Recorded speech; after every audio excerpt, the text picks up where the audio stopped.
Welcome to another episode or a live stream of Straight Out of Politics. Thank you if you watched our early live stream this morning. Make sure you check that out if you have not had a chance to do so already.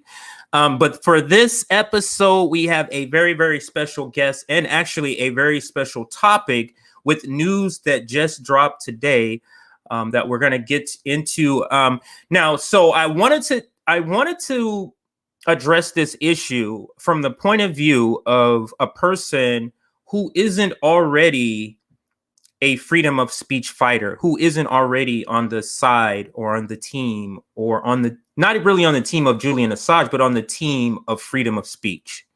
So I wanted to address it from that point of view for where those people that are maybe on the fence or maybe know anything about the story. And I thought, who's the perfect person for me to bring on to talk about that? And the first person that came to my mind is Comrade Misty. Let's bring Misty in. How are you doing? I've been better. I won't lie. I'm feeling a little news. Yeah, I'm feeling a little angry today. So Absolutely. Here we go. So we're gonna jump right into it. I thought, you're my resident Julian Assange person that I lean on for information and I love your perspective. Love your perspective on the topic. So, but for person that may not know as much as we do about the situation, just kind of from the beginning, who is Julian Assange? Like, who was he before all of this? WikiLeaks. Like, what did he do? Where is he from? Can you just kind of give a basic kind of overview of Julian Assange? So Julian Assange was born in July of 1971, July 3rd, actually. And he was kind of had like a weird nomadic childhood, moved around a lot, was very smart, obviously he's very intelligent, and they called him the Wizard. Like, his childhood nickname was the Wizard because he was constantly like trying to figure things out and deconstruct stuff and put it back together and all of that. So they called him the Wizard. So he was just kind of like this weird kid that moved around a lot. And then as he became a teenager, he got involved in the hacking community. And it's kind of like this underground community in Melbourne. The whole thing then, when hacking first started to become a thing, was the bigger, like, the place you could get into, right? The cooler you were, obviously, you get more cool points. So, they were trying to get into like NASA and stuff. And they did. We don't know if that was Julian. Those people have never been caught, but that's the kind of stuff that they would do, right? Mm-hmm. So then, as he got a little bit older, he ended up using his skills as a hacker to assist with taking down a child pedophile ring, which, nobody ever mentions that aspect of it either. But then, that's just kind of like a brief synopsis of like who he was before WikiLeaks, right? So he was just kind of like this weird hacker guy, but then in like 2004, 2005, he starts thinking about, what a lot of these hackers said back in that time was that, after you get into these systems and you see the information that they have in there and you recognize the corruption of it, and how they tell us one thing, and then when you're hacking into their systems, you see how things really are, and everything's a lie. And so that kind of changed your perception on the world. So in like 2004, 2005, Julian Assange got the brilliant idea, the secure Dropbox that everybody uses, right? That every major news outlet uses, the whole, you can drop your stuff off and it's anonymous. That was WikiLeaks and Julian Assange. That's who developed that program. So that revolutionized journalism. It revolutionized, the way that we can spread information online. Can you kind of explain that a little more? So when you say Dropbox, So anybody could drop off information that is newsworthy, is what you're saying. Okay. Yeah. Perfect. And it's and listen, I am not at all technologically inclined. Right. So this is I'm not at all. But like the general gist of it is that, so where you can send information encrypted to like a cloud or whatever, and you can do that anonymously. That was something that they developed. So every major news, like we all use a Dropbox, right? Right. But every major news organization has some method of this now. But that was WikiLeaks that, invented it, which nobody really ever likes to give them credit for either. So yeah, that leads us up to 2006 when WikiLeaks was founded, and it was basically just the idea of being able to hold powerful people accountable. Now, who founded WikiLeaks? I'm sorry to interrupt, but who founded WikiLeaks? So I don't want to hold on. I don't want to get it wrong because I'm terrible at this. I know Julian Assange is like a lot of the stories that I hear. He's always listed as the main person or the person, but I know there's more than one. There is, and I'm going to get names wrong. So I would want to look at it. I should have written it down so I'd have it. No, I was just wanting people to understand that. Yes. WikiLeaks is founded by more than just Julian Assange. It was like a collective, like it was like kind of a bunch, like a different people, but it's really just like the hacker community, really. Right, I mean, like in total.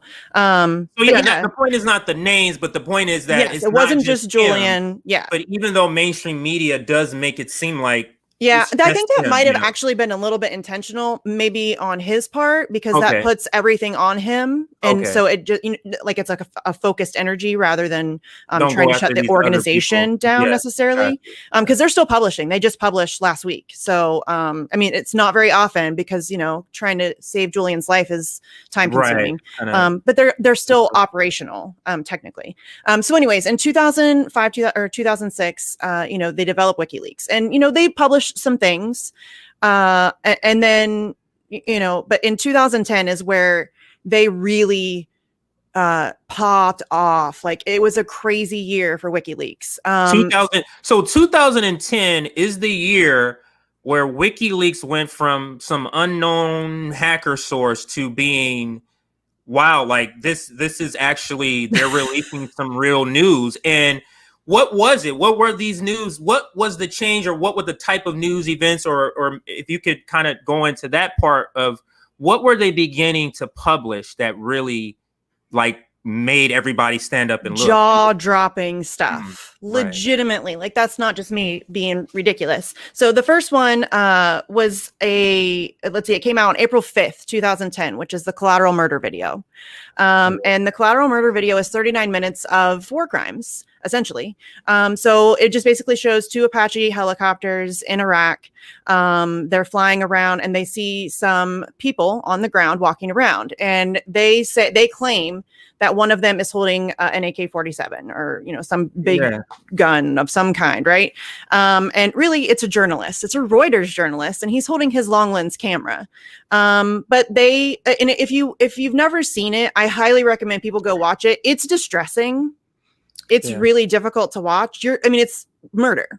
It really is. It's a war crime, but it's murder. I mean, these are civilians. It's so callous. I think that when I saw the video, what stood out to me is the conversation. It's not like, wow, that guy somebody just lost their son or daughter or so. It was just, It sounds like they're playing a video game. Yeah. Light them up. They literally say, light them up. That is literally what they say. And that to me is what was so jarring to me. But go ahead, continue.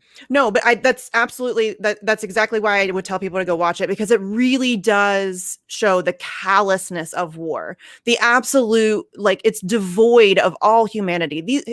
These were in it at one point. So they do the first attack, right? The civilians and the journalists who are in the street. Well, then along comes a van, and it's a guy who's driving. I think he's driving his kids to school. And so he's got 2 children in his van with him, and he drives, and then he comes across all these bodies, and one of the guys wasn't dead. He was, he ended up dying later at the hospital, but he wasn't dead.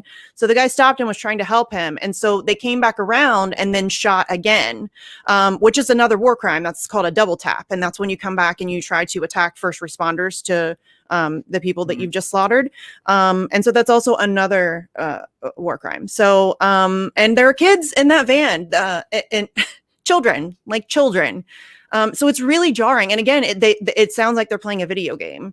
At one point the guy says, "Hey buddy, just pick up a weapon. That's all I need." It's like, these are humans. Give me a reason. Give me a reason. Yes. Yeah, it's exactly what it was. Give me a reason. And it's so callous. It really is. I mean, I have to give people a warning. It's disturbing. It's very disturbing. Yeah, it is. If you have any kind of humanity in you, it's really difficult to watch. But I think it's necessary for people to see it. Because it puts what WikiLeaks and Julian Assange has done into perspective and why it's so important. Because if we didn't know this, imagine that. Like if we didn't have that information. So that's why, to me, seeing it is because it makes you say, okay, this is important, very important, and what he did is not a crime. You get what I'm saying? Is not a crime. This is a crime.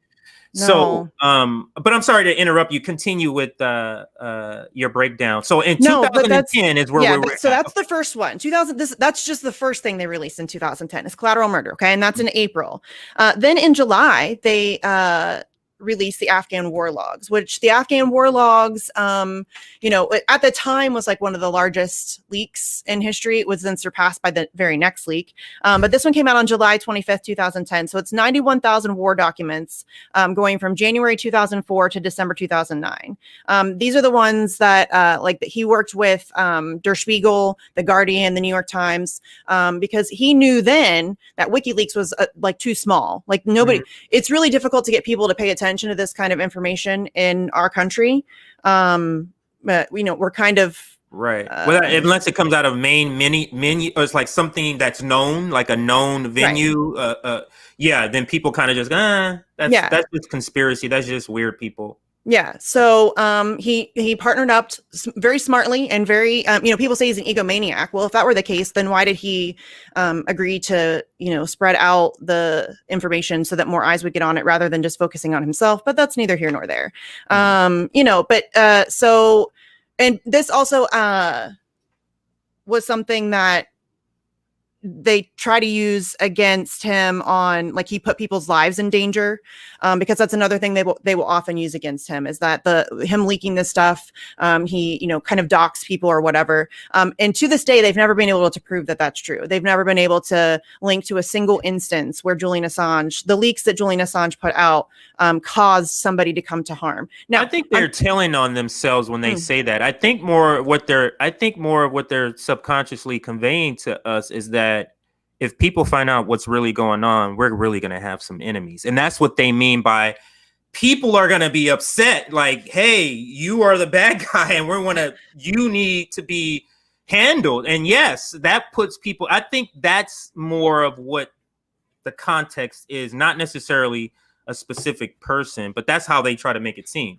But absolutely, go ahead. Yeah, no, they absolutely do. So then, okay, like I said, that was the largest one at the time. Then the Iraq War Logs comes out. So this one's 391,832 field reports from 2004 to 2009. Now, this was the one, I don't know if you guys have ever heard of Iraq Body Count.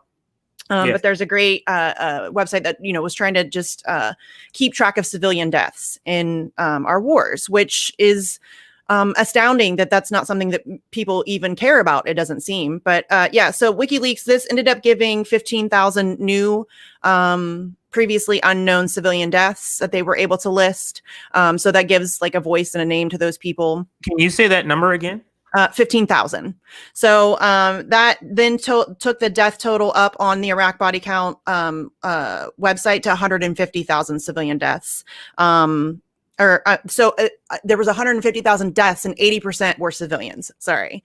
But WikiLeaks added 15,000 names to that list through their reporting. And again, is the United States officially, up the number? Did they include the numbers they did? I'm just curious to know. This is just a side thing. Curious to know, like, what did they say? Oh, sorry guys, like, sorry about the 15,000. Like, what is your response? No, but they don't have to have a response. That's the thing, because nobody's paying attention. And the people that are paying attention are so propagandized that we think that we're the good guys, and so we're willing to do mental gymnastics to justify, blowing people up. And we'll be like, well, it's their fault. Like, I've heard people say it's their fault for living near a terrorist. Like, what are you talking about? He's a like journalist. No, I mean, like the people that were killing. Oh, yeah, but even what does that matter? Yeah, it doesn't. Like, but people will make these weird justifications because they don't want to see outside what they've been fed. They're comfortable thinking that the United States is the good guys. So everything that we do, honestly, is just and it's good. And we just didn't have any other choice. And there's a lot of people who think like that, and that's going to be difficult to break through. But the people that we really have to focus on, at least with Assange, is I think a lot of people just don't know. Nobody covers it. Seriously, can we just take 1 second for me to rant about this? Because go ahead. No, it pisses me off. This is the single most important court case on press freedom in our time, probably in history. This is something that is going to impact the First Amendment and the future of free speech forever. I mean, do you really think that we're going to be able to lose these rights and then get them back easily? No, we're going to have to fight like hell, and we're handing it over. That's what pisses me off. And the fact that no mainstream media outlets are covering what's happening to Julian Assange at all. Even when they do cover it, like when there's something big that happens and they have no choice, it's very brief and very it's bullshit. It's spun, like there's a ton of spin on it. So but there's no. Even in independent media, I can't get independent media to cover this on like a regular. Listen, I know that this is my thing. It's what I'm passionate about, and I get all that. But this is unbelievably dire, and I'll tell you why. Why do you think independent media, though?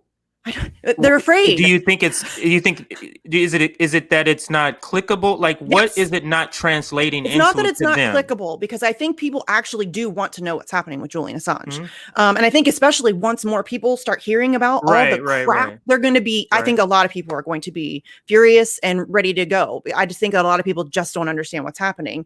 But I think in independent media, having Julian Assange in your title will get your video demonetized. It will get you kicked back on the algorithm. It will they will mess with you. Yes, they do that. I thought it was weird too when I went to search him. Like, you almost have to type his full name for him to pop up, and I thought that, I was like, how is he not? These other Julians, I have no idea who they are. Well, here's the thing. They're all coming up, but he's not coming up. I thought that was weird to me. It's not even about him, though. It's really not. I need people to get that, too. Listen, not that Julian Assange, the person, and his life isn't worth fighting for and saving, because he did nothing wrong. What's happening to him is wrong. It's wrong. The human rights abuses in this case, the way that he's been treated, we'll get into it. I'll get into detail for you later on. It's horrendous what's happening to him in broad daylight. So that's like a whole other issue. But take Julian Assange out of it. It doesn't matter who it is. What matters is that this is going to be used to destroy the fucking First Amendment. They're doing it in broad daylight, and it's not just what's happening. Look at everything else happening around you. Look at the way journalists are being treated at protests in the United States. Look at the way that they are censoring people. Look at the way they're demonetizing people. Look at the way that they are there was the one protest where journalists were photographed and had to stand in line and hand over their IDs. And what the hell is that? These are journalists. We're already in a police state, and we just keep shoveling more power to them in these regards. And that's what this is about. This is about losing press freedom. Right. I don't know how anybody expects to be able to fight effectively for anything that you care about if you don't have press freedom and the ability to think about that. If you successfully extradite him and prosecute him, what does that mean? It's the first journalist what does ever. That mean for journalists? How does that affect them reporting information? And do you think, this is something I just thought of, do you think the United States is doing this to inflict fear into journalists? 100%. Do you think that's the point? Okay. Yes, that's why they could have killed Julian Assange a long time ago. That's what I've been thinking. They could have done something to this guy if they wanted 100%. Listen, they had plans. There's a whole UC Global case, which we can get into too, because that's a whole other just absolute shit show. The CIA was literally working with a security firm to spy on him at the Ecuadorian embassy, including his conversations with his lawyers. But that's a whole other thing. But yes, it got leaked that there were plans to potentially poison him, kidnap him. They stole his baby's diaper to try to get DNA to prove that it was his child. That it sounds like a bad spy movie. I get it. It's real. This is all happening. Yes. All of this stuff, like this is what they're doing to this journalist. And seriously, I know that it's difficult. I'm getting ranty and I'm sorry, but I really am pissed off. I tried to be good for a long time. I'm actually proud of myself. I made it like 20 minutes without getting ranty, but legitimate, you guys, this is just a dude who exposed war crimes. That's what he did. It doesn't matter what you think of him. It doesn't matter like all the smears that have been lobbed against him. So it doesn't matter. Let's talk about what is the U.S. saying he did. Let's talk about that then. Like, okay, what is the like? We're saying this is journalism. What are they saying this is? Well, it depends on the day. So it started with, he's not a journalist, so the First Amendment doesn't apply to him. Which is weird because for the First Amendment to apply to you, you don't have to be a journalist. Right. We all have that right. It's, it's a right. It's in the, it's the Constitution. We all get that. So it doesn't matter that he's not a journalist, but that's what they were initially trying to use, claiming that they didn't give him First Amendment protections. But we want to charge him under our Espionage Act. So we want to charge him under our laws, but afford him none of the protections that come with them, which is, typical American exceptionalism. Right. And he's Australian. He's not even American. People say, oh, he's a traitor. What is Australia saying about their own citizens? Are they saying anything? They're not sticking up for him or anything, huh? No. Caitlin Johnstone, she's Australian, so she can say this. But she says she calls them the United States' basement gimp, I think. United States basement gimp or something like that. But that's essentially what they just do as they're told. It's kind of like the UK, it's the Five Eyes countries. They all work together. They all hate Julian Assange. Right. He's exposed all of them. It's not just, because they're coalition. If these are war crimes, they're part of the coalition of this war. Yes. A lot of these people that they're exposing are a lot of these places. Mm-hmm. But that's just weird that they're his own country that he's from, that is not really sticking up from. That just kind of shows the control that the United States has, or the influence, I should say, the United States have in a bad way, not necessarily in a good way, in a bad way over. Well, and I keep saying that this is my favorite sentence, and I don't remember who said it first, but it's brilliant because this is what's happening. The United States is seeking global jurisdiction over information and journalism. And that beautiful. That sounds beautiful. That's it. That's what's that's terrifying. Yes. The United States is seeking global jurisdiction over information and journalism. Do you really want these people to control what information you have? But it's beautiful in the sense that it's beautiful to me because it's saying specifically the truth. Mm-hmm. It is very concise. Yeah, that is it. It's very concise and to the point and truthful, and it's just amazing. So again, they're saying they're charging him under the Espionage Act, but literally, what are they saying he did wrong? Okay, so, well, like I said, first they said that he was not a journalist, so that doesn't apply. Mm-hmm. Then they changed it and said, well, he's a journalist, but we don't really care. Then it was computer intrusion. So they're trying to say that Julian Assange helped Chelsea Manning hack into some system to get the information that she got, which is just false on its face. She had clearance to have all of that information. She didn't need, it didn't need to be hacked into. What he helped her with is called a password hash, I think. And it's basically like to get into like a video game. But they're able to, but there's a whole other aspect of this if you want to talk about the Siggy Thordarson thing, because Siggy Thordarson is the guy I was going to bring up about. It kind of goes along here. Yeah, so let's add that in here. Yeah, so Siggy Thordarson is an Icelandic douche canoe. He's a diagnosed sociopath. He's like a career criminal. He was convicted of embezzling money from WikiLeaks. He's a convicted child molester. Like, this is not a good dude, right? So he was like a low-level volunteer for WikiLeaks. He worked on like some fundraising projects or whatever. And so the FBI approached him and gave him immunity in exchange for him to fabricate testimony against Julian Assange. And so there's a whole bunch of stuff that they lied about Julian Assange doing or saying. Siggy Thordarson was posing as Julian Assange and talking to another hacker. They were kind of working together. They were both FBI informants. So and all of this stuff has just recently come out. Nobody's heard about it. Why? Because the media is not covering it. That's a problem. Like this is the whole case is I don't know. Maybe it's just if you think about all of these different aspects, it's laughable that this is even still a thing that's happening. The fact that isn't he like the star witness? Isn't he like the star witness? So he's the guy that gets your case is over if the star because the point that's the computer intrusion. But he actually retracted his testimony. Yeah, well, I don't think he did officially. Like, I don't think he like went to the court and was like, I would like to retract my. But he gave an interview with an Icelandic magazine called Student, and it was like this very long, in-depth investigative piece. Like this person like investigated this whole situation. Siggy Thordarson gave the person chat logs, so it was like there's corroborating evidence that shows that he was full of shit.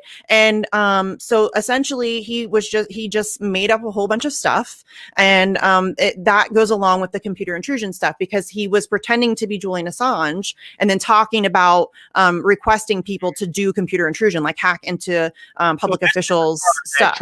Come from. That's why we needed to kind of bring that part. That's why I wanted to bring that, because that just came out. Nobody's talking. Julian Assange should have been let out of prison the day that came out. And the fact that he hasn't been is just unbelievable. I'm serious. Like I said it earlier, the human rights abuses in this case are astronomical. The fact that this case hasn't been thrown out and like lit on fire, he should like be let out and then paid reparations, for God's sake, like paid like some kind of restitution. I think these courts are even going along with this because the U.S. is putting pressure on them to go along with this. Like 100%. Yeah. Because it seems to be such a flimsy, like besides Siggy, like what other, you know what I mean? Like what other evidence is there that they say they have? I don't think Siggy is even evidence, but what other evidence? They don't have anything else. Not really. I mean, they had you know how it is. You go into court and they like try to spin stuff and make stuff. They have nothing. Siggy just recanted. The fact that Julian Assange has the UC Global case in Spain. This was a spy firm that came in and spied on his conversations with his legal team, and that's a human right. Like that's an abuse of your rights. You can't do that. They literally had microphones in the women's bathroom at the Ecuadorian embassy, because that's where Julian Assange had to hold his meetings with his lawyers because he was paranoid about being spied on. And at the time, everybody said he was paranoid. Everybody said he was crazy. Oh, this guy's crazy. They're not going to arrest him. He should just go leave the embassy. He's not going to get it. He was right. He was right the whole time. You know what I'm saying? They were spying on they stole his baby's diaper to get DNA. Like the fact that we know this, that there is evidence pointing to the fact that the CIA was directly involved in espionage against Julian Assange as they're trying to prosecute him. And this case hasn't been thrown out. In what universe does that make sense? Just take away like all of your biases, like whether you hate Julian Assange or you haven't really thought about the free speech aspect of this case. Just that alone is insane that they were able to do that. Would you want, if you were up against the most powerful empire, the legal team of the most powerful empire the world's ever seen, would you want them spying on your defense meetings, like your lawyer meetings, like to strategize your defense? And it's like these things are happening, and it's like no one's saying anything. The media. What's shocking to me is that media organizations are silent. Like this affects you. Like you're not really actively like, why isn't Washington Post? Why isn't the Bloomberg News? Why isn't New York Times reporting like, hey, because it doesn't actually affect them. Like, so speak to that. What do you mean it doesn't affect They don't do journalism. Those are state propaganda. And again, I know that sounds like tinfoil hat. Oh, the New York Times is state propaganda. Absolutely. Are you kidding? Yes. Jeff Bezos owns the Washington Post. Really? Right. They do. There's like Boeing commercials on CNN. You in the like market for a jet? I mean, that's who owns the cable news networks. It's the oligarchs. And so it's all propaganda. All of that stuff, they don't care. It doesn't affect them. They don't do real journalism ever. So let's talk about, so when did the United States turn up their pursuit? of Julian, or their pursuit of Julian Assange. So Like, I would say he leaked this information. It's out there. It is shocking. To now he has to go in hiding. Now he's in Ecuador hiding. Now he's, you know what I mean? How did that transition, the progression go? Was it overnight, or was it a slow progress? It was okay. So they were always trying to kind of get him. They were using it's pretty interesting to go back and look at just kind of look at the different propaganda, like the stories that were told about him, the smears that were told. You can kind of piece together the strategy a little bit. But yeah, so I would say they had always really been after him, but they weren't really sure how to go about it, because it is I don't think that they ever thought that they could win this battle on like a press freedom thing. So they really had to make an effort to like dehumanize him in the public opinion, because then people won't care. Like now, people don't care what's happening to him because they made like a comic book villain out of this dude. Like he's a hacker, he's a rapist, he's a traitor, a terrorist. Like there's all of these things that have been thrown at him. So that's like how they've managed to get to that point. The thing is, let's say if all of that is true, that doesn't change that. No. In this instance, he should be out of, like, you know what I'm saying? Like, let's say all of that is true. That doesn't change that in this instance, he is in the right. He should not be prosecuted. You know what I'm saying? He could be the worst person on earth, and I would still fight against what's happening to him, because what's happening to him isn't just stopping at him. That's what people don't get. It's not about Julian. This isn't about silencing him. It is, because he's like the best at what he does. Right. But it's about silencing all of us. And again, I know that sounds dramatic. Like people tell me all the time, you're so like, you shouldn't get so dramatic because then people don't take you seriously. It's fucking dramatic. This is dramatic. There's no other words that accurately tells you, depicts what you're saying except for these words. Like there's nothing else to use. I just get really fired up, and I understand that I'm like overly passionate about it maybe, but I don't think so personally. I think that other people aren't fired up enough, because this is legitimately the biggest threat to free speech that we've ever seen. What happened? Like when did you start to go, you know what? This is like, when did that change in you? When he got pulled out of the Ecuadorian embassy. Like I had always been like a casual supporter. Like I bought merch and I donated and I had his books and all of that stuff. And I always read whatever they published. And I thought that they were brilliant, but it never really, really, really hit me until he got pulled out of the embassy. That like push, I was already kind of like involved and active, but that pushed me into like hyper overdrive, because I was like, wow, they're really doing this. They're really arresting a journalist for journalism. And I don't know, that I think everybody has their own like wake up call. And that was just kind of like my punch in the face. Like, this is legit. And before that, like honestly, I'm mad at myself now, because we shouldn't have even stood for him being in the embassy for 7 years. Right. It's insane that we didn't speak out about it. And there were people who were, listen, this is on me. Like there were lots of people before me fighting. Like the Unity for J crowd has been around since the beginning. Emma Bunton, like there's like a ton of people who have been involved since day one, and shout out to them. But that wasn't me, and I hate myself for it now, because I legitimately think this is the fight of our time. It affects everything else that we're fighting for. It really does. If you want to fight for healthcare, you can't do it without press freedom. You can't do it without the ability to combat propaganda, get your side of the issue out, and educate people, inform people, effectively mobilize and organize, protest. They're trying to make protests illegal. I mean, it's legit. We're in the trenches. It's very disturbing. But what has the United States said about the information? Like, I get you're going after him for his tactics, but are you saying what he released is incorrect or inaccurate? In fact, let's talk about that. Like, what are they saying about that? WikiLeaks has a 100% record of accuracy throughout its entire existence. It has never had to retract a single word that it has published. I would like anybody to show me a single other news organization with that record. It doesn't exist. And here's what's really special about that. And something that I don't think people give WikiLeaks enough credit for. WikiLeaks isn't conjecture. It's not like some panel of talking heads giving you their opinions. It is source documentation. It is straight up, this is the information. You look at it, you do what you will. It's all emails and cables and all of that stuff. So they're giving you the source information. And that really, it makes journalism as much as like a science as you could possibly get. And so it really is just an education. It's not, again, it's not like some opinion. It's not like rambling on about a difference of opinion or tactics or strategy or whatever. It's just, here's the information, you do with it what you want. And they've never gotten it wrong. They've been around since 2006. And in that time have published, I don't know, I know over 10 million, because on their 10-year anniversary, they had published over 10 million documents. It's well over that now. But you know, they've never had to retract a single word. But so for example, the video, the initial video in 2010 that kind of started this, do you know? Maybe you don't know. Do you know what the U.S. said about that? Oh, sorry guys, we did thought it was a gun, but now sorry, you know, Reuters reporter. Like, do they acknowledge what's listed? What's revealed? You get what I'm saying? Are there any sort of acknowledgement of it? Not really.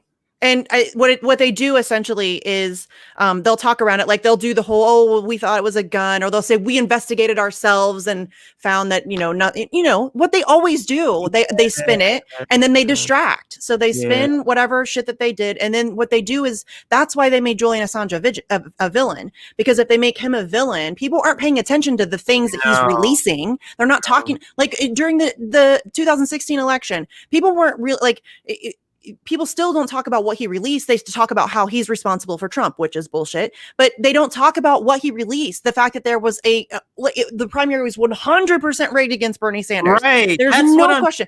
Nobody talks about that. They want to talk about how he's responsible for Trump. Well, I want to talk about the fact that we can't get a fair election. Why aren't we talking? That's why they demonized him. To me, it's an indication of guilt, because you're avoiding, you're saying the tactics, you know what I mean? It's like the husband who's cheating on his wife. It's like, it's Machiavellian. Why did you get in my phone? What do you mean? Why got in your phone? What are these? You know what I'm saying? Like what do you mean? That doesn't make any like the issue now supersedes the process. Like the issue supersedes the process. Yeah, I should have been doing that, getting in your phone. But now I discovered this. So but WikiLeaks didn't even get in the phone.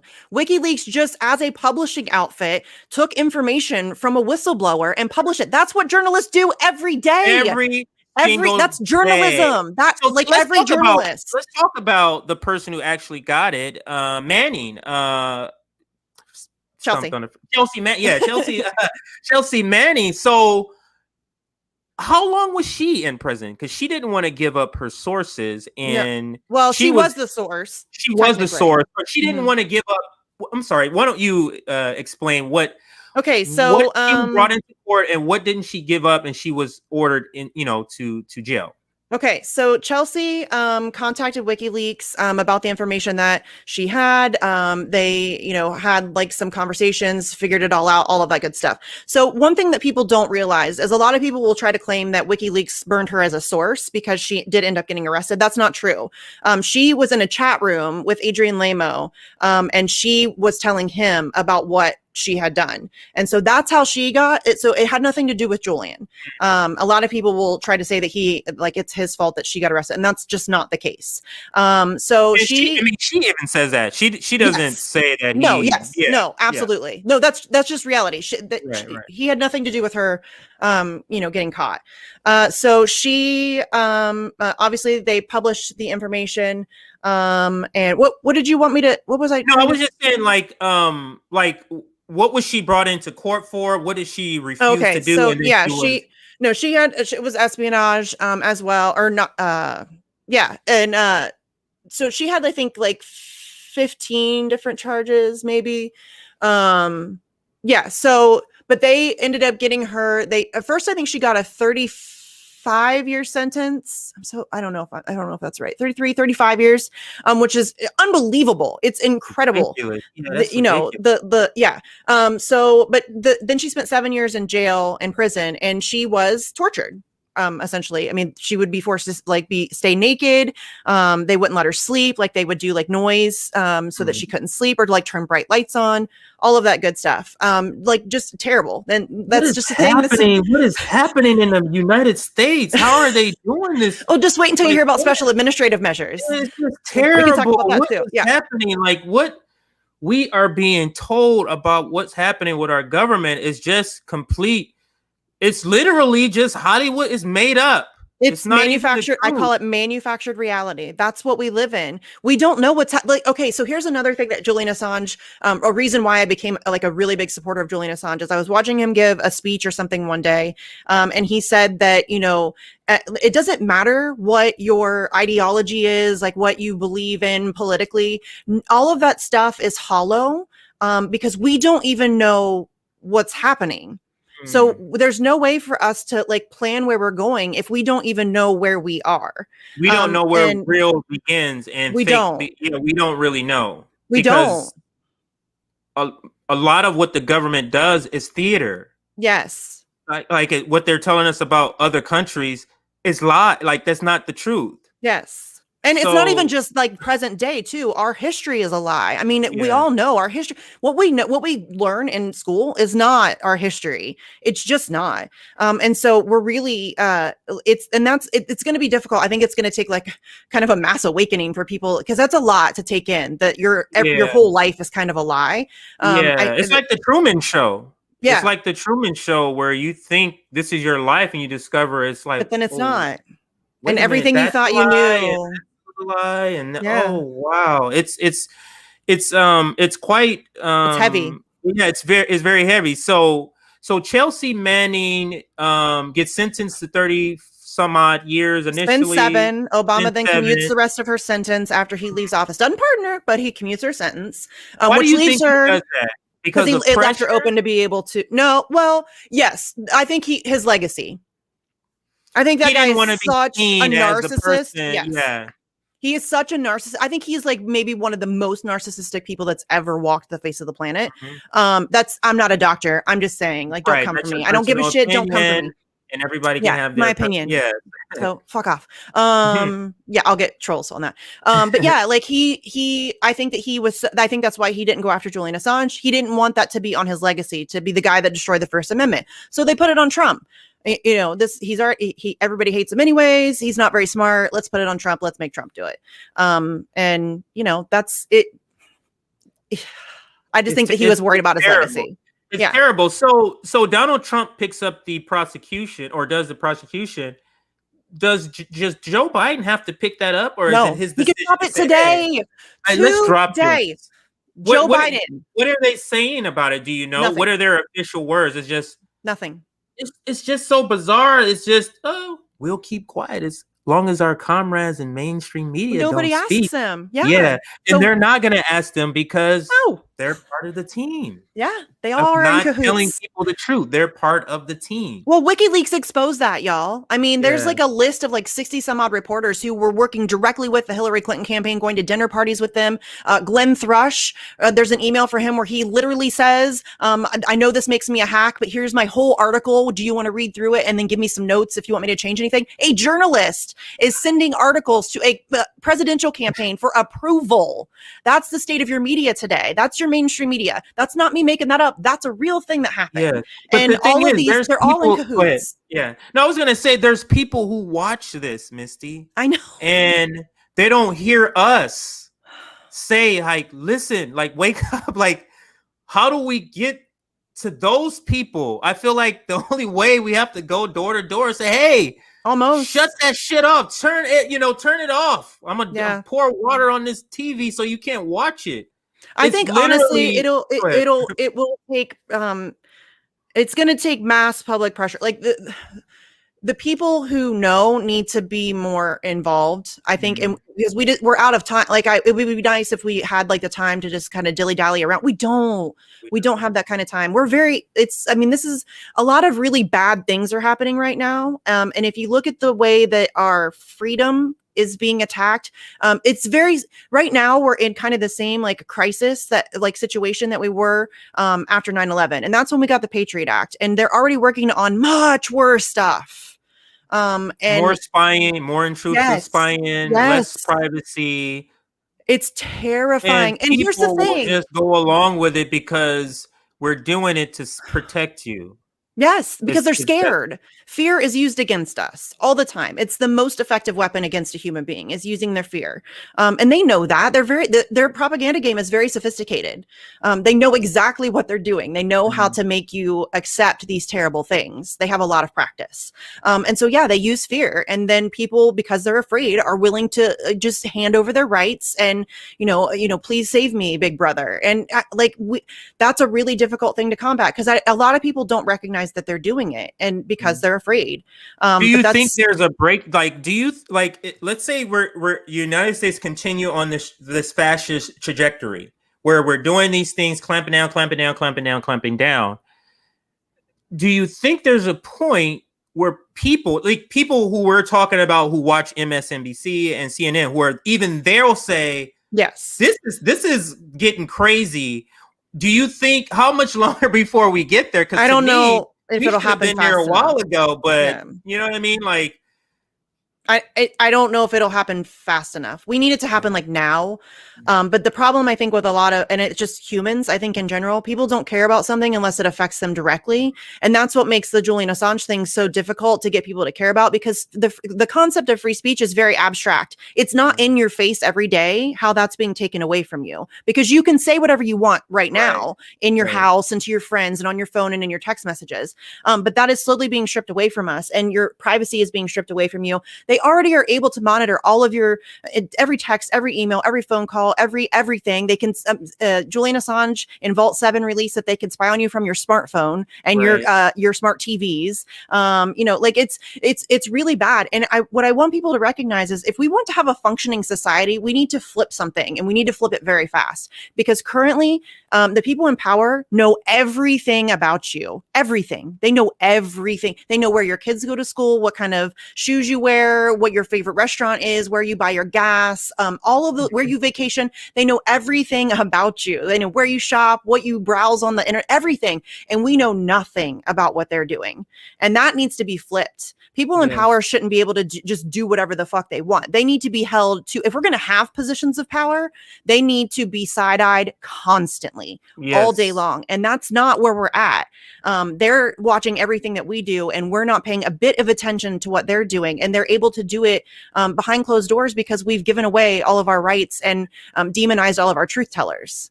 Why do you think the United States wants this information on their citizens? Why do you think the United States wants to spy on their own citizens? Well, they can then manipulate us. That's easier to manipulate us if they know what we're thinking and what we're feeling and where we're shopping and what we're worried about. And I mean, I know that sounds really crazy and very Truman Show, but that's exactly how, why else do you think that they want your data? They want your data because then they can manipulate you. Look at how they target ads at you, right? You could just say the word, happened to my husband one day. He said the word, like, I was thinking about going to a chiropractor. And then he gets on Facebook or whatever, and he's getting ads for chiropractors. I was just going to say that happens to me all the time. It happens to everybody. That happens to me all the time. I'll say something, and then I'll go to YouTube, and the recommended videos is the stuff and it's like, this is why I had to tell my wife, like, the Amazon, whatever that little toy is. Yeah, no, that's not in order for it to respond to you, it has to be listening to you all the time. Like, so that has to go. Like, no, this has to go. Like, I can't be.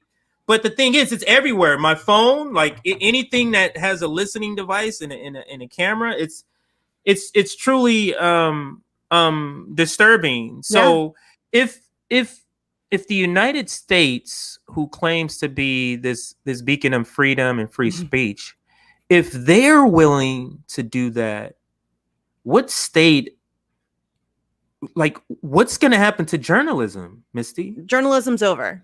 I mean, again, I know that sounds dramatic. It's over. It's already had like an unbelievable chilling effect. I mean, if you, again, just look at the state of our media. First of all, like 5 or 6 companies own 90% of the media you consume. It's probably worse than that. That's like years old data. It's probably worse than that. I think it's down to 4. Somebody told me 5 was because one of them merged. I'm just being generous just to be, yeah. So like, even if it's 5, let's just, on the average, it's 5. Terrible. 5 companies control 90% of the information and media that you consume. Nobody should have that much power over the narrative. This really is all about narrative management. If they can construct reality, then they can get away with whatever they want, and you'll go along with it, and you'll be good little sheep, and they can do whatever they want. And that's really scary. The brilliance of what they've been doing is that the human person really thinks they are in absolute control of their thoughts and what they're thinking, and they're not. They really don't understand that when you're hearing and taking in information, that's not you transmitting your own thoughts. You get what I'm saying? So this is the reason why you could be sleeping and listen to something in the headphones, and you'll wake up and know whatever you are listening to. You get what I'm saying? So, but people think they can't be fooled. People think that I can see through all the stuff, and it's just really being naive, because they really don't understand the level of corrupt. Like, I don't even think you and I believe the government is like corrupt to the core, but you and I still don't really even know. I would bet that there's a lot of stuff that even I would be shocked by, I'm sure. And because there are some things that it's hard for me to even think about or imagine. These are not good people. I mean, I don't know what more they need to do to prove to people that this is not who we want to have. Seriously, this is just way too much power for any group of people, tiny group of people. This is not going to end well if they continue to have this power. So let's talk about what happened today in the ruling today with Julian Assange. So I know you told me, this particular part of the conversation is something that gets you riled up because it happened today. Well, we should back it up a little bit. Okay, go ahead. Let's back it up a little bit, because so when he was arrested in April of 2019, he was in prison for a very long time before anything happened. So he had like a 50-week bail jumping sentence, which is like nearly the highest sentence that you could get for bail jumping. So he had to serve that, which was a bogus charge anyways. So he served that, and then he was still in prison for like another year and a half after that, and continues to be today. And where's this? In Belmarsh prison. Here's another interesting tidbit. It's a supermax prison. So this is like where terrorists are housed. He's a journalist. He has no history of violence. He's a journalist, and they have him in a supermax prison. So that's just makes total sense, right? Like, he's really dangerous that way. So the first court hearings were in September of 2019.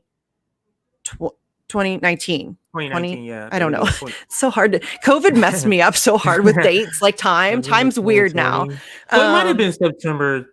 But anyway, the date, okay. So there was 3 weeks in September where they did like the actual hearings, and this was the extradition hearing. So the United States requested extradition from the UK after the UK, the Ecuadorian government gave the UK permission to send their goons in to drag Julian Assange out. So Ecuador rescinded they had given him citizenship in 2019 when he applied for asylum under a different government. So then they had an election, and Moreno decided that he wanted to play ball with the United States. And so essentially he sold Julian Assange to the United States.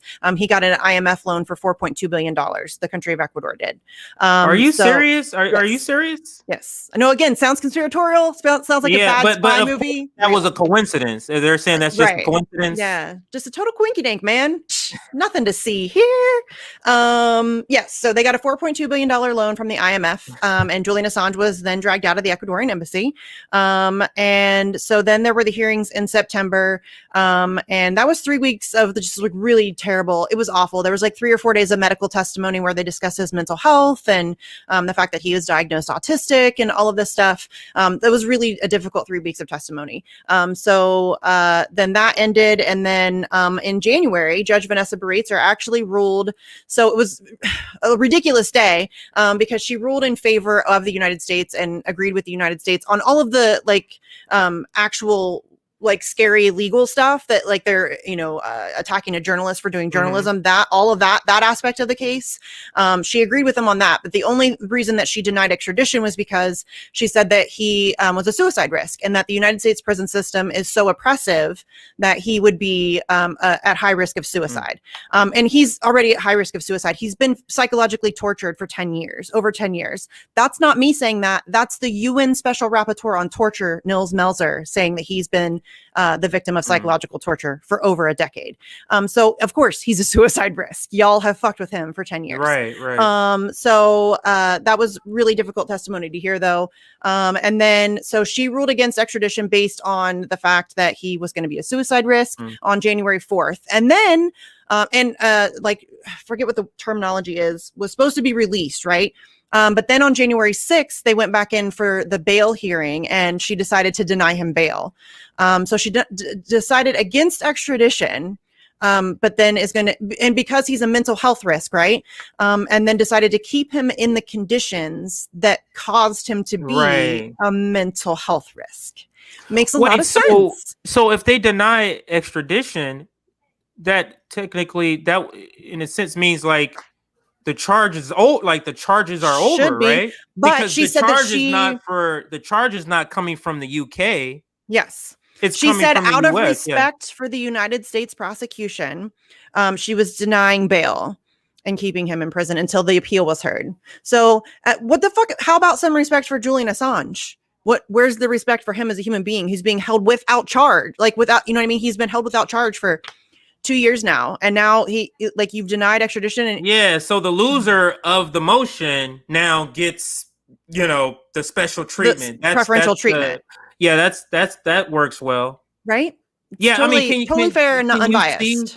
Do you see this as a sham, and we really know where this is going to end? Is that how you see this? This couldn't be a bigger sham trial. Absolutely. This is a sham, and they're pretending like he could get it out and all this, but it's really he's just going to be convicted. Is that what you feel this is going to be? Well, I don't know if he'll be. Here's my personal opinion about what I think that they're trying to do.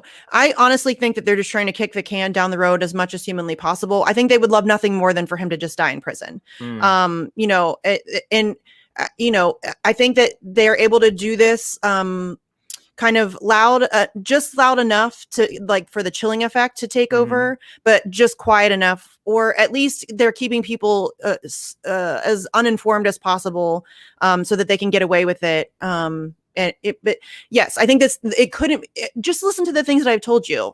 So they spied on him in the Ecuadorian embassy.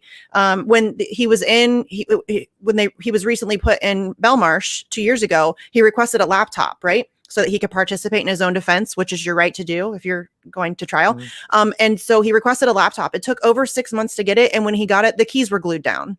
Was unable to, yes, they glued the keys down on his laptop. He's been unable to participate in his own defense essentially since he stepped into Belmarsh.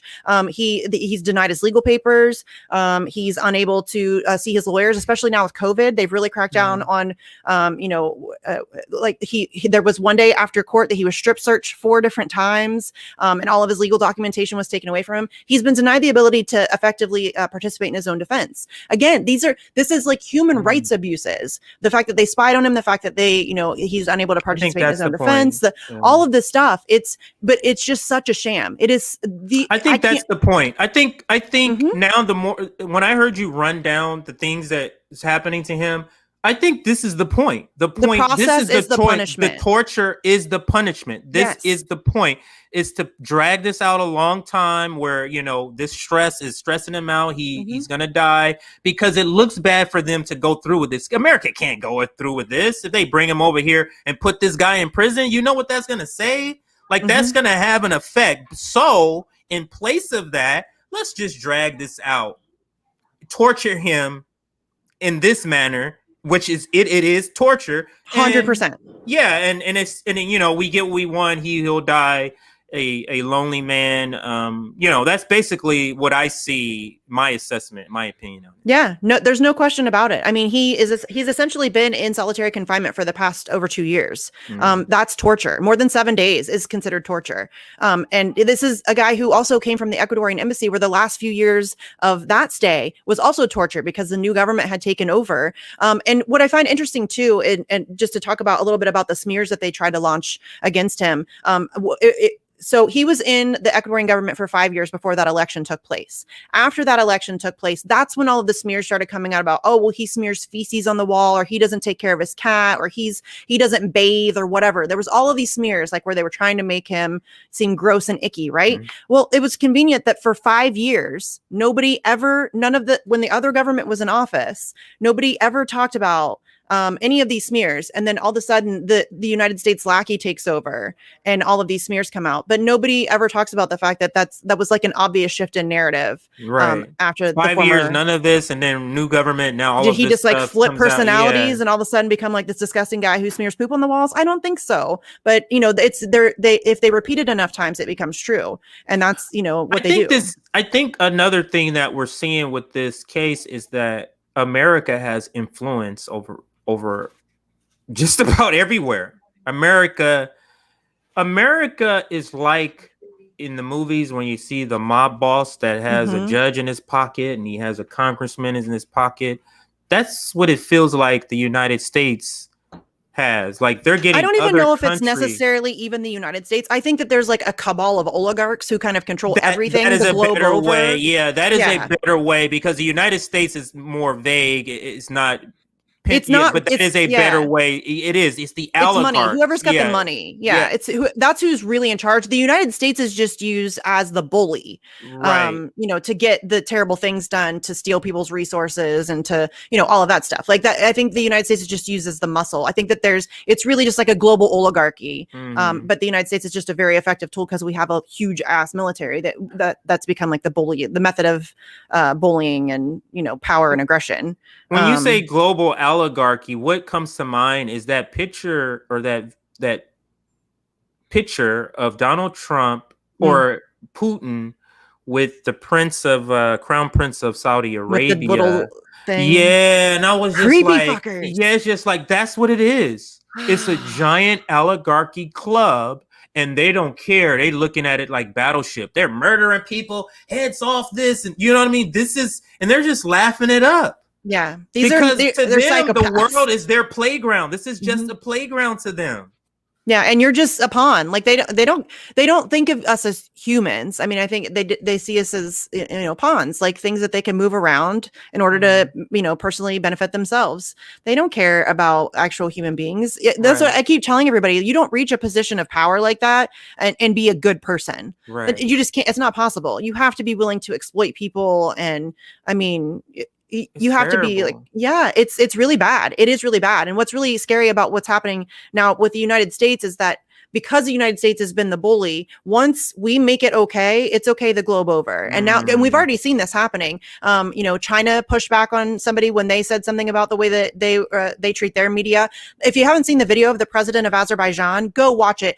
Listen, people get mad when I like say good things about him because they're like, oh, well, he's evil. I don't care. He crushes this BBC reporter in this interview, because she asks him about Julian Assange, and he's like, "Oh, really? Can I ask you a question? Where's Julian Assange?" I saw that interview.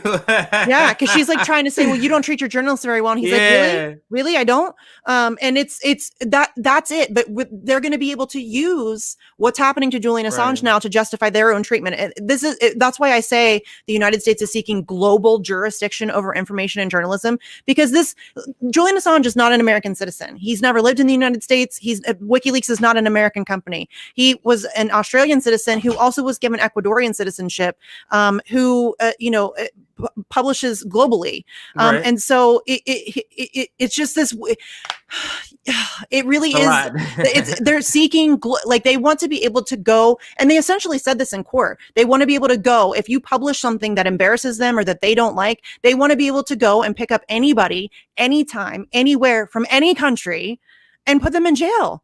Isn't that what the United States talk about other countries doing? Yes, all the time. That's exactly what we say. Oh, journalists, not free speech over there. They put journalists World in Press Freedom Day. Like, what do you think is happening here? World Press Freedom Day just happened not that long ago. And like Kamala Harris will tweet out something about World Press Freedom Day. And I'm like, are you kidding me? Julian Assange. It's that they get away with it because most people don't care about Julian Assange, or they've effectively propagandized people to be like, oh, well, he's not a journalist. Julian Assange is absolutely a journalist. Oh, what left is talking about? What left political person is AOC or Bernie Sanders saying anything about Julian Assange? Or what is your take on that? The political figures who should be saying something if they're for press freedoms, but they're not. They're not. AOC is not for press freedom. She sent out a mass email telling everybody to go like mass report accounts who said mean things about her. She sent the cops to a dude's house,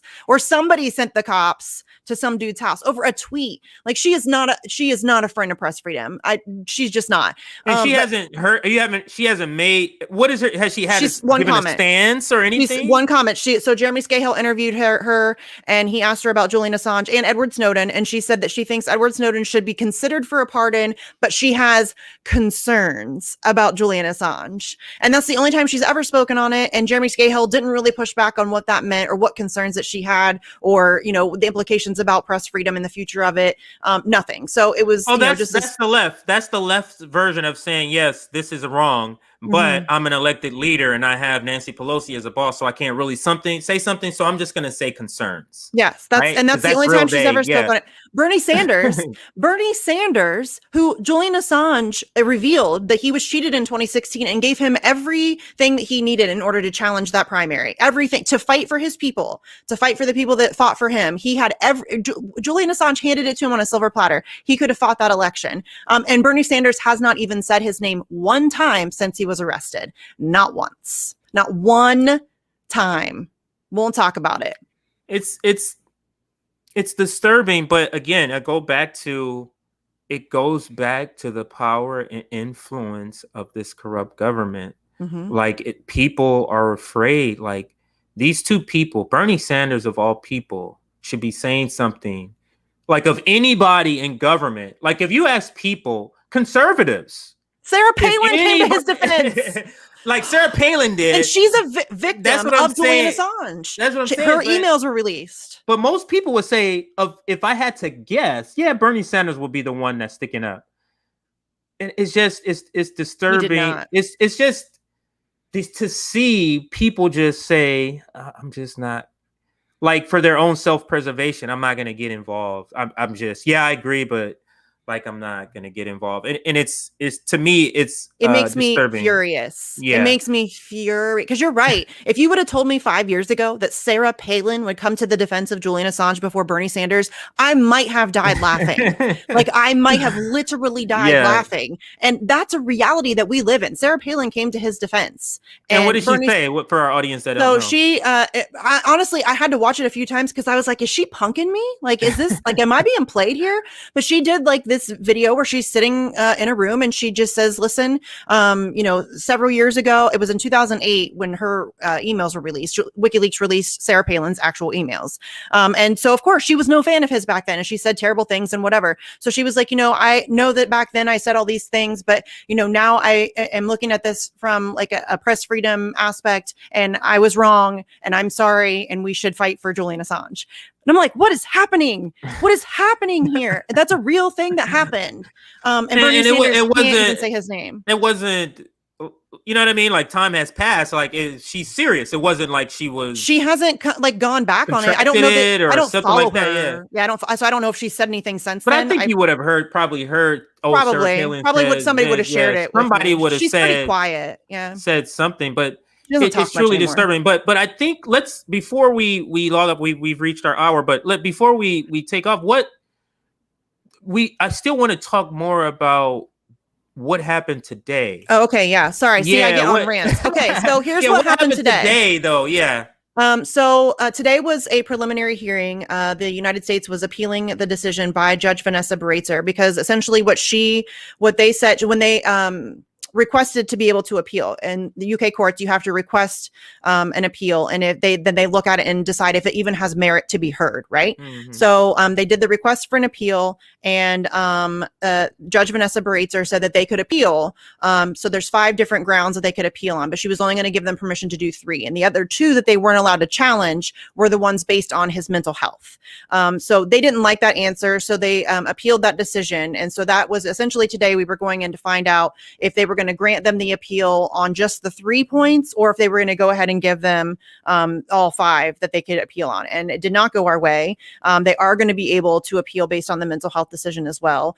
They're saying that the expert that was used misled them because he decided in his report to not mention that Julian Assange has 2 small children with Stella Morris, which he did as somebody who is like legally obligated to protect people, like if they're in danger, like as a court appointed or whatever. Right. So and he was worried that recognizing the existence of or identifying Julian Assange's children could potentially put them in harm's way, because he's made a lot of really powerful enemies, right?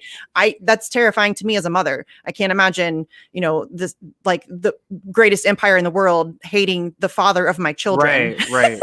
And what they might do to my kids to get at him. You know what I'm saying? So that was the reason why he didn't include it. But they're saying that because he misled the court, he is not to be taken seriously, despite the fact that he is a very well-respected, I think he's a psychologist, or I could be wrong there, but he's like a very well-respected expert witness in the UK. But they're now saying that he is irrelevant, and they're going to allow the United States a full appeal rather than a partial appeal, which is really not good, because that was, while it, the mental health grounds doesn't help us save the First Amendment, it will, at least for now, save Julian Assange's life, and then we can continue the fight.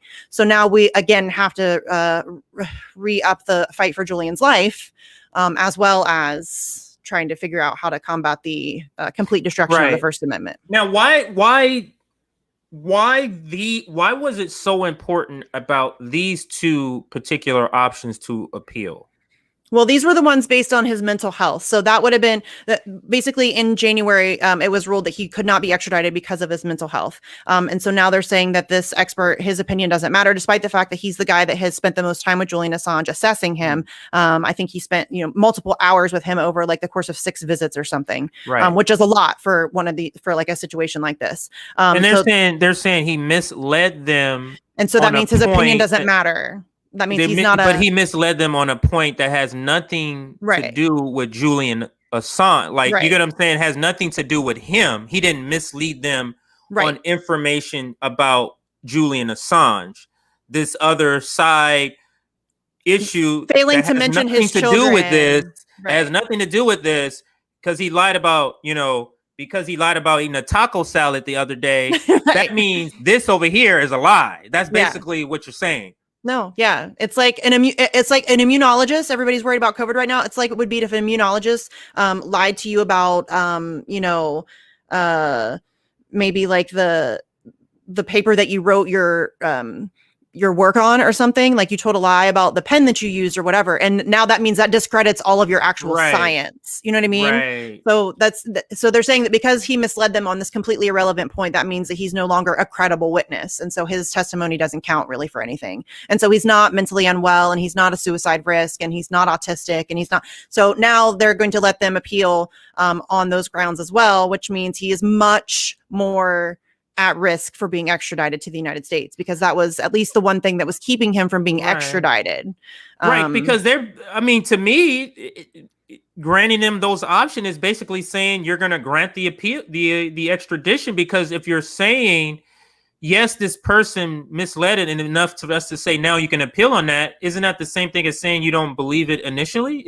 I think honestly, I don't think that they give it. It's not really about believing or anything. I think honestly, they're just trying to make this drag out for as long as possible. So if they introduce those other 2 points that they can now appeal on, then they can, there will be more appeals, and there will be, you know what I mean? It's like that is the whole point. The process is the point. Yeah.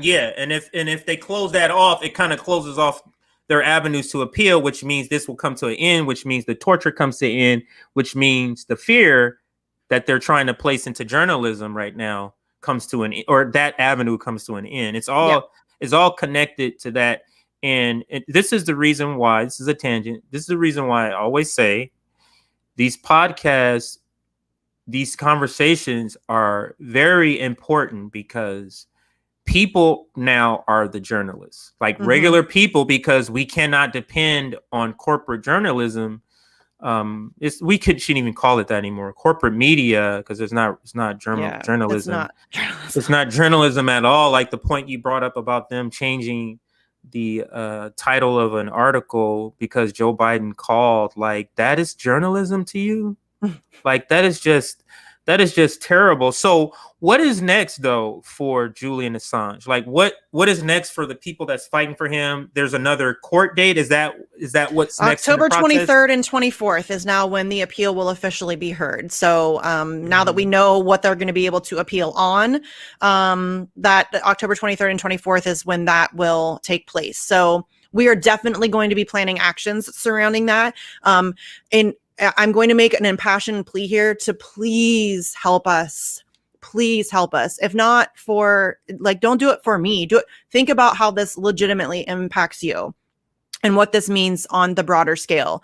Step away from your preconceived ideas, step away from your biases, stop thinking about the nasty things you've heard about Julian Assange. Like, really break it down to what this is at its core. And this is the single greatest attack on press freedom and the First Amendment that we've ever witnessed. And this really is, as dramatic as it sounds, I believe, a legitimate turning point in human history. And we're going to go one of two ways here.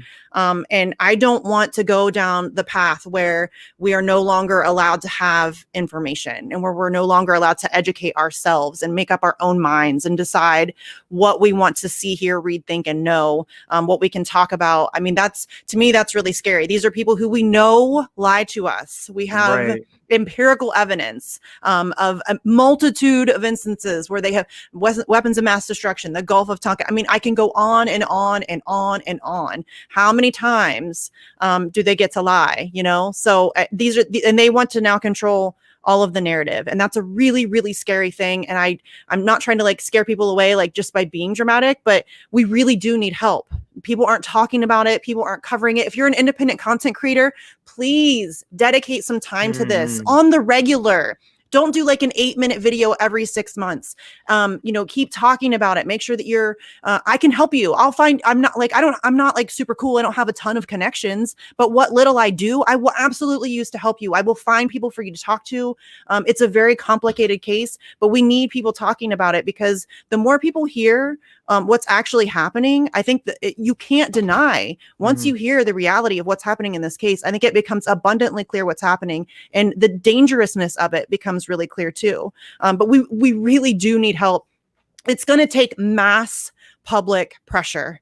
I mean, that is what it's going to take to turn this around. And I can't do it we can't do it the way that we're doing it now, with just a few groups scattered here and there. It's been growing, especially over the past 2 years. The movement has really grown, but we need help. And like, even if it's just sharing content that's being made online, or, tweeting about it, or using a hashtag, talking to your friends and families and neighbors, like, that's one-on-one conversations are something that are so, and I understand that like the case is really complicated. You don't have to be an expert to do this. You don't. I promise you don't. There's a ton of awesome resources out there. Caitlin Johnstone has a huge article of like over 30 different points. It's called Debunking Assange. So she takes all of the smears and bit by bit, each one breaks them down and gives you a rebuttal. There's a ton of awesome resources out there that can help you navigate questions that other people might have, or that you might have. I'm always willing to talk to anybody who has questions about Julian Assange. I'm not kidding. I will take the time. If you have like real questions, I will 100% What's your connection? Shout out your connection, your email, or how they can I'm on you guys know I'm on Twitter all the damn time, so just at Sarcasm Stardust on Twitter. I do not have open DMs because I get a lot of hate follows, but if you just tweet at me and say, hey, I have a question about Assange, can you DM me, I will 100% get back to you if I see it. Twitter hides a lot of shit from me too. But seriously, your Twitter name again so that they can catch that. Sarcasm Stardust. Okay, Sarcasm Stardust. Okay, perfect. Yeah, but we really do need people to get more involved. And I'm not asking you to make this your number one issue. I've never asked anybody to do that.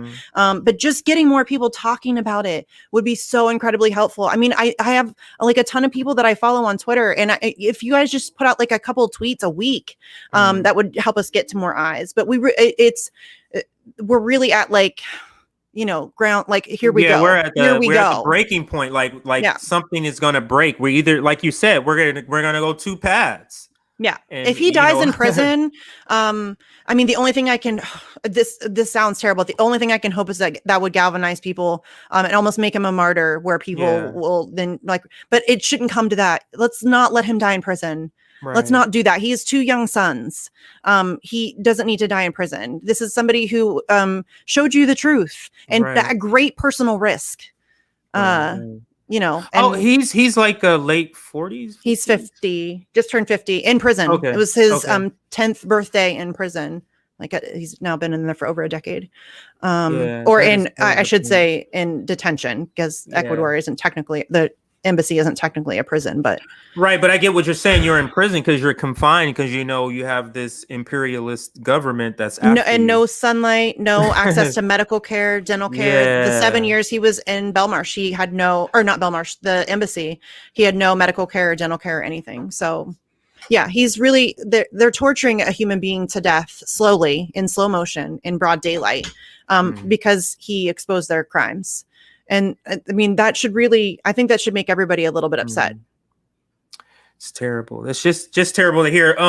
Okay. So yeah, we've come to the end of this special episode about Julian Assange. We will be absolutely visiting this issue, just to talk more in depth about, like, what impacts the two paths have. That's kind of like what I want to talk about. If we go down the path and he is extradited and convicted, what does that look like in America? And then if we don't, what does that look like? So yeah, I want to thank you, Misty, for joining me to kind of break this down for this first episode. We will be joining up again to talk more about this. Now, is there anything you want to shout out? Anything that's coming up that's pressing? I know you kind of talked about a little bit of some things, but is there anything else?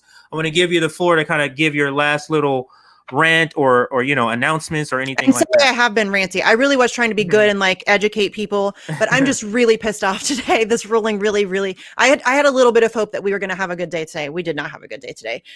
Okay. So tonight, actually, you're going to be on my show, Bitch. So that's going to be a lot of fun. Dontel, RJ, and who am I forgetting? Oh, JB. So everybody's going to be on Bitch tonight. But as far as like Assange stuff, because that's really the important stuff. So in September, you may have heard that there's going to be the End the Damn Wars protest that some people have been putting together. So we're going to do like a coalition type protest, where we're also going to do a fuck censorship rally, and then of course some free Assange stuff. So if you're in the DC area, try to make it out to that, or like if you feel like a road trip, come hang out with us. We need people in the streets. We really do. If you can get to street actions, that's huge. But everybody can do something. So yeah, that's coming up in September. And then obviously the October 23rd and 24th, which is the next dates for the hearings for Assange, we will have events for that. Like I'm going to make sure that there's going to be events for that. Like that's really going to be like probably a big focus of mine for the next couple of months, because that's definitely a court date that we need to be showing up for and getting loud. And I mean, I get that, again, I'm going to say, I get that I, can sometimes be like really overly passionate about this, but it is that serious. I'm not trying to be overly, dramatic. It is that dramatic. Yeah, but it feels like you are just trying to convey to people the intensity of what this is. And I think that can be off-putting for some people, though. That's why I keep apologizing for it, because I'm genuinely, I am just, for the past 2.5 years, I've been struggling to figure out how to get people to realize how much this matters. And it sucks because I feel like I'm failing because we just keep losing. So I'm like trying to figure out ways to get people to get it. And Yeah, it's just been really it's frustrating, and I hope that more people will start to recognize how serious this is. And again, if you have questions, I don't care. There's no dumb question. I don't care.